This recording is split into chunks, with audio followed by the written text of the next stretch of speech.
I'm sad to report that today is a dark and embarrassing day for the weakest, most feeble president in American history. The American defeat in Afghanistan, thanks to Joe Biden and his reckless, hasty exit, has many facets. We will cover all of them tonight, as our national security is more at risk now than it was just last week. Joe Biden has turned our military into a woke joke.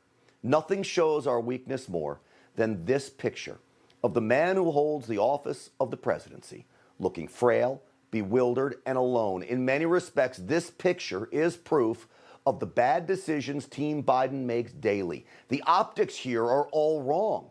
The clocks on the wall haven't even been reset since daylight savings time. There's even speculation it could even be photoshopped. And to prove just how amateur this administration is, 2 screens on his virtual call expose the identities of seemingly secret CIA operations, one labeled CIA and one labeled Doha Station, a likely reference to confidential American intelligence outpost in Qatar's capital. All the result of the administration's panicky attempt to save face.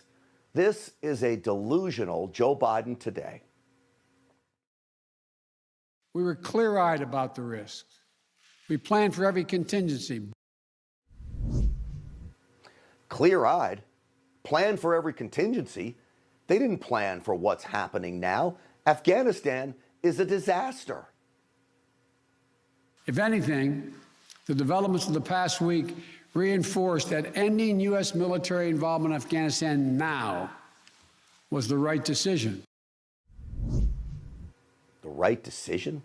6,000 American troops are headed back to Afghanistan now, 3,500 more than we had when things were stable. The jihadists have taken over the Afghani presidential palace. We have abandoned the American embassy in Kabul. Team Biden's answer to the collapse of Afghanistan is to beg the Taliban to spare American lives.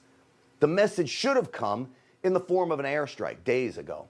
Maybe even more than that. The moment the Taliban started closing in on Afghani cities, we should have unleashed the fire, fury, and thunderous roar of American warplanes raining down hell upon these terrorists.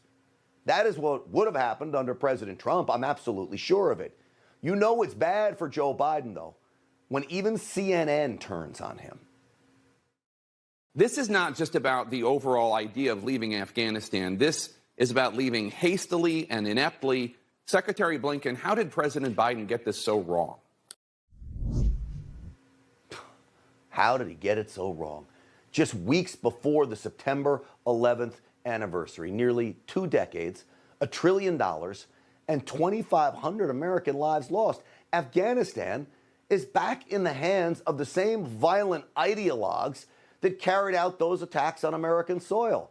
Bagram Air Force Base, once a symbol of American strength, is now close to being in the hands of the Islamic extremists as well, who all want to lop our heads off. They are driving our Humvees. They are using weapons and helicopters we gave to the Afghani army. They are coming for us next. This is the very nation that gave us Al-Qaeda. Do not forget this, folks. And yet Joe Biden thinks we were fighting a war for the Afghanistani people? For Afghanistan, a civil war there? This isn't about their civil war, Joe Biden. It's about our war on terror and keeping them at bay there. This is a war that will never end. I say it over and over again. It is sad, but it is also true. Just look at the chaos unfolding at Kabul's airport. Thousands of Afghani civilians, so terrified of being controlled by the Taliban that they are frantically trying to flee the country, so desperate to escape that they are clinging themselves to evacuation planes, some falling to their deaths. It is horrific footage, all thanks to Joe Biden. But look closely at the video. I want you to take a close look of the people leaving. Where are all the women? Where are all the young girls? Girls as young as 15 years old right now are being dragged from their homes and forced to marry Taliban insurgents.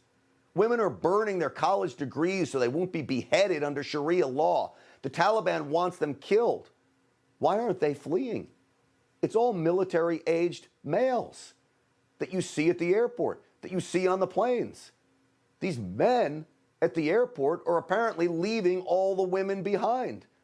The Taliban is now executing anyone who worked with Americans. Yet Team Biden remains delusional. Here is the Secretary of State. China is reportedly prepared to recognize the Taliban as a legitimate government. Would the Biden administration ever consider doing that? A future Afghan government that upholds the basic rights of its people and that doesn't harbor terrorists is a government we can work with and recognize. You can work with and recognize them as a legitimate government, the Taliban, that doesn't harbor terrorists? They are terrorists. This is so maddening, folks. How can they be so dumb?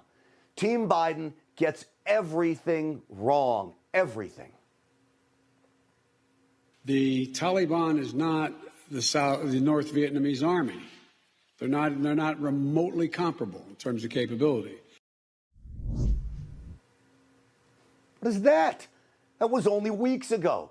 Joe Biden is completely out of touch with reality, and so are the people in his administration, who have all been wrong in the past, weeks and even days before this Taliban takeover, and still, he stands by his decision to pull out.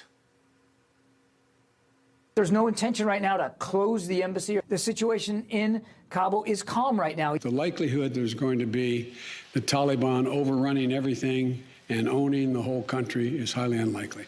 If there is a significant deterioration in security, that could well happen. We've discussed this before. I don't think it's going to be something that happens from a Friday to a Monday. Oh, this is rich. Afghanistan literally collapsed from a Friday to a Monday. Our commander-in-chief is a total inept buffoon, and he needs to resign, and he needs to do it now.